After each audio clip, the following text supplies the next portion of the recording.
NPS ops केंद्रीय कर्मचारियों की हो सकती है बल्ले बल्ले, पेंशन पर आई गुड न्यूज। केंद्रीय कर्मचारी लंबे समय से ओल्ड पेंशन स्कीम को लागू करने की मांग कर रहे हैं, लेकिन केंद्र सरकार इसके लिए तैयार नहीं है। हालांकि वो एनपीएस में कुछ बदलाव करके राहत देने की तैयारी में है। इसके तहत उन्हें लास्ट सैलरी का 50% पेंशन के रूप में मिल सकता है।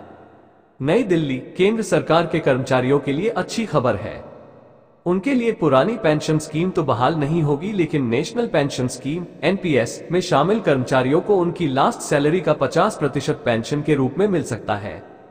केंद्रीय कर्मचारी पुरानी पेंशन स्कीम ऑप्स को बहाल करने की मांग कर रहे हैं, लेकिन सरकार इसके लिए तैयार नहीं है।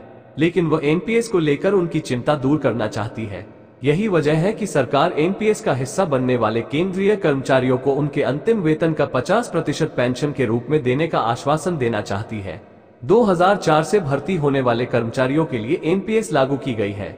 इसमें 25-30 साल तक निवेश करने वालों के लिए हाई रिटर्न दिया जा रहा है।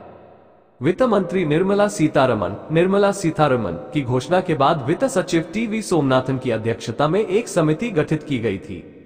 हालांकि केंद्र ने पुरानी पेंशन योजना ऑप्स पर वापसी से इनकार कर दिया है, लेकिन इसमें कुछ राहत देने की संभावना बनाए रखी है। ओपीएस में जीवन भर पेंशन के रूप में अंतिम वेतन का आधा हिस्सा मिलता था। साथ ही वेतन आयोग की सिफारिशों के अनुरूप पेंशन में बढ़ोतरी की जाती थी। इसके उलट एनपीएस एक कंट्रीब्यूशन स्कीम है। इसमें सरकारी कर्मचारी अपने मूल वेतन का 10% योगदान देता है, जबकि केंद्र सरकार की तरफ से 14% योगदान दिया जाता है।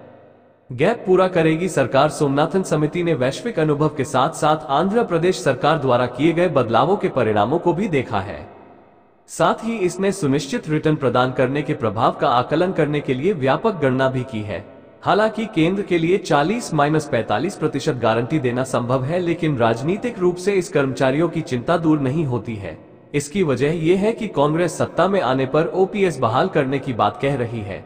यही वजह है कि सरकार 50% गारंटी देने पर विचार कर सकती है। इसका मतलब है कि रिटर्न में कमी की स्थिति में सरकार अंतर को पूरा करेगी। इसका मतलब यह है कि एक सालाना अनुमान भी लगाना होगा, क्योंकि समिति के कई सदस्यों का मानना है कि सरकारी पेंशन प्रणाली के विपरीत केंद्र के पास सेवानिवृत्ति निधि नहीं है। संभावना है कि केंद्र इस बार भी एक कोष बनाएगा जिसमें पैसा अलग से रखा जाएगा। ये फंड उन कंपनियों की तरह होगा जो अपने कर्मचारियों के लिए सेवानिवृत्ति लाभ देती है।